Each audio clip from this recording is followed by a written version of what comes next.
Hello and welcome to this short video on adding and subtracting fractions.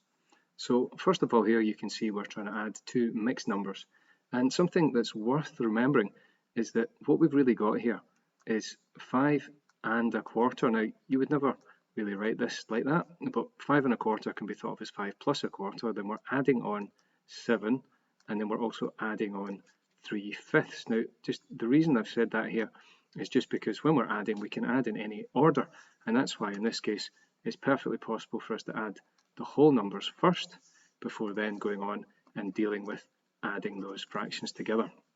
So that was just a little aside. What we would do here is add the 5 and the 7 together to give us 12. Now don't forget we still need to add on the quarter, which we would just write like this, and we also need to add on the 3/5. So now that we've dealt with the whole numbers, we can think about how are we going to deal with adding the fractions. And of course, to add fractions, we find a common denominator first, and in that case we're looking for the smallest number that 4 and 5 both divide into. That's the lowest common multiple of 4 and 5, which is 20. So we can have our whole number of 12 unchanged. We're going to have two new fractions with denominator of 20, and once we know what the numerators are, we can add those fractions together. Now if we think about it, the first fraction was a quarter with a denominator of 4. That's now become a denominator of 20. It's got 5 times bigger. So if we want to make an equivalent fraction, we must also multiply the numerator by 5. So the one that was on top of the first fraction gets multiplied by 5 and becomes 5 over 20. And if you look at the second fraction, the denominator was a 5 here. It's now a 20. So it's been multiplied by 4.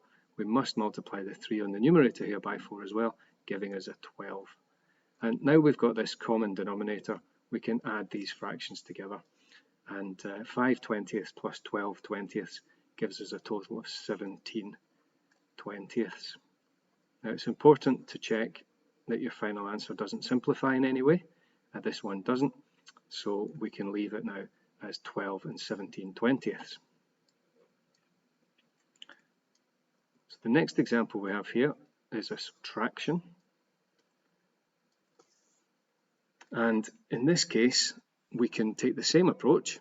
We will need to find a common denominator, but before that we can subtract the whole numbers first. 7 minus 3 gives us 4. That still leaves us with the 2/5, and from that we still have to subtract the 7/10. Now again we need to find that common denominator. And if you have a little look at the denominators just now, we can see 5 here. The first fraction is 5ths, the second fraction is 10ths, and we don't need to change both the fractions. We can actually find a common denominator here of 10, and all that requires us to do is multiply the top and bottom of the first fraction by 2.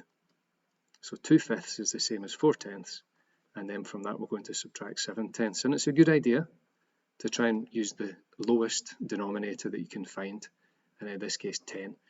So we can do the subtraction, and there are all sorts of different ways of dealing with this. You might have noticed we're trying to subtract 7/10, and we only seem to have 4/10 here.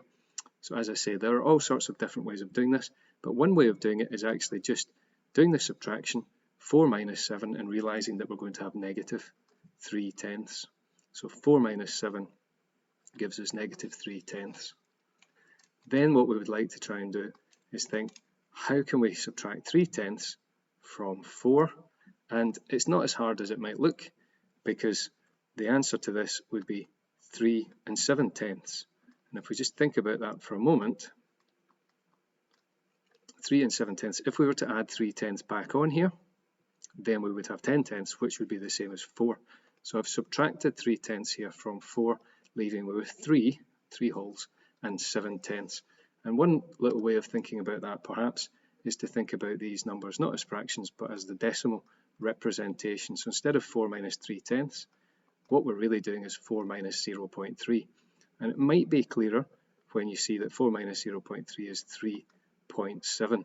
And it's the same thinking that's gone into creating 3 and 7/10 here. So hopefully those videos on adding and subtracting fractions have been helpful. Deal with the whole numbers first, then get a common denominator, and then simplify any answers if you can at the end.